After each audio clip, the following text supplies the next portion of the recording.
At ito na nga, magugupit na nga ulit si Kagunteng ninyo. Oh, di ba? Ang ganda ng sando ko, di ba? Maraming salamat pala sa aking utol na nagbigay ng aking damit. Oh, di ba? Ang ganda. At presko.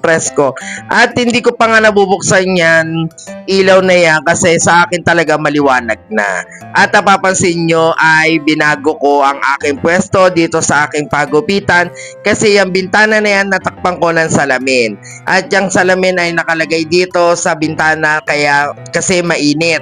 Pag ang singaw kasi ay init, nakukulob doon sa loob, hindi kaya sa pinto kaya binuksan ko na dito at nilagay ko dyan yung salamin. At ito na nga po ay panibagong pwesto na naman ni Kagunteng ninyo. Ang sarap tignan at ang haba at ang laki ng aking pwesto ngayon. Kasi sinusubukan ko lang din naman yung lahat ng magiging pwesto dito sa pagupitan. At ayan na nga ay mag-ama na dumayo pa para magpagupit. Kala ko yung tatay lang ang magpapagupit, yung pala kasama din ng kanyang anak. Kaya maraming salamat sa bago kong customer at sana bumalik din kayo at sana magustuhan nyo ang aking gupit sa inyo. At hindi ko na nga napakita sa inyo kung paano ko nga siya ililipat dahil napakatagal at napakabigat talaga ng aking mga salamin pero magaang din sa aking buhay. Pero nung inaayos ko pa nga po yung aking pagupitan ay may nagpagupit na yan at nagpakulay at hindi ko nga lang nakuhaan kasi nga sa sobrang kalat din ng aking pagupitan. Pero yun ang kagandahan sa aking mga customer ay kahit magulo ang pagupitan o may ginagawa ako, kung gusto nila magpagupit o magpakulay, masusunod at masusunod sila. Sino pa ba si Kagunteng ninyo? Siyempre, kailangan din kumita. At ayan, nung isang araw pa nga or nakarang araw pa nga niya ako hinihintay ang customer ko na yan kasi nga gusto niyang magpagupit. Kasi nung one time na hindi nga ako gumugupit noon at nagpagupit siya doon sa iba, ay nasobrahan naman at hindi nga nasunod ang kanyang gupit. Kaya nga medyo banas na banas siya o asar na asar ba naman.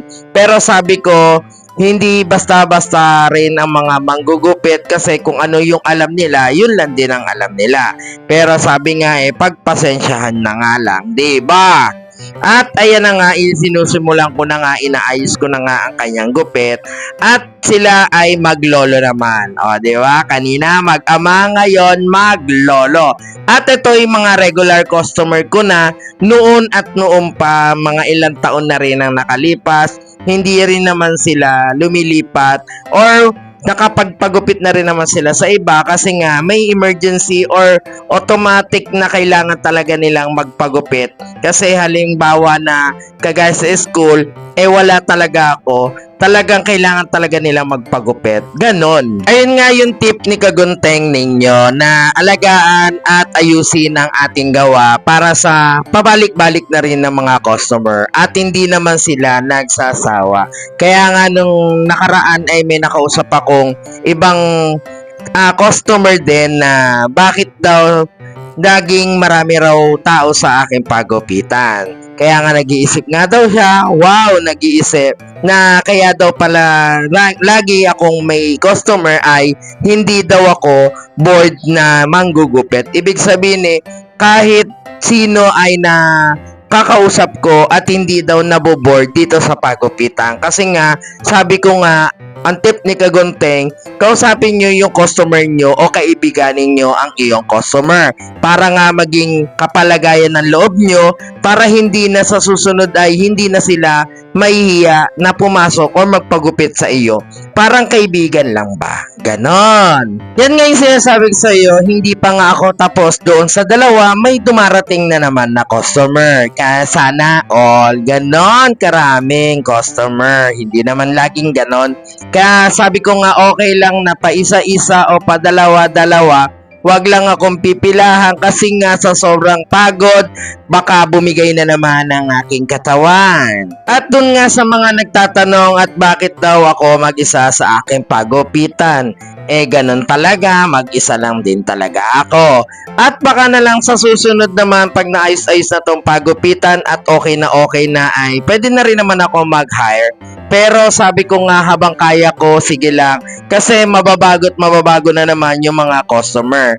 At ayan na nga, kinat ko na nga at hinabol ko na nga lang din ay naggugupit pa rin ako hanggang ngayon. Nabi na nga ako sa kagugupit, araw-araw naman lagi akong ginagabi. At yan na nga yung lagi kong pinapasalamat sa ating Panginoon na wag lang po ako masisiro sa araw-araw. At buti na lang at ganyan, lagi na lang po ako laging may customer. Kaya maraming salamat po sa itaas at hindi niya po ako pinababayaan. At kala ko nga po ay last na nga po itong aking ginugupitan kasi uuwi na raw po siya ng Batangas City. Aha, doon po siya nag-aaral at doon po siya nakabase sa Batangas City. Yan nga po ang sinasabi ko sa inyo ay paulit-ulit na lang po sila talaga nagpapagupit sa akin kasi nga hindi na nga din sila nagsasabi kung anong gupit nila. Depende na lang kung may babaguhin ako pero pag hindi sila nagsalita ay alam ko na rin po ang kanilang magiging gupit. Depende po kung magpapalagay sila ng guwit o magpapatanggal sila ng balbas o bigote. Syempre, yun sa 100 ay libreng-libre na po yan. At kung po pwede nga lang hindi magtaas, hindi po talagang magtataas ng price. Kaso nga lang, kailangan natin sumabay doon sa ating mga kasamang mga pagupitan o salon man yan. 'Di ba? Kailangan natin sumunod ay hindi rin naman tayo pwedeng magpapahuli. Dapat kailangan sumabay din tayo kung ano yung takbo or ano yung patakaran ng mga manggugupit or salon owner. Kaya yan, gupit lang tayo ng gupit habang malakas at kaya habang kumikita pa. At ayan na nga, kala ko nga last na nga ho yung customer ko na yon. At ngayon may dumating pa kasi itong customer ko na to ay talagang gabing-gabi na talaga matatapos sa kanyang trabaho. Kaya ito ay akin na rin nagupitan.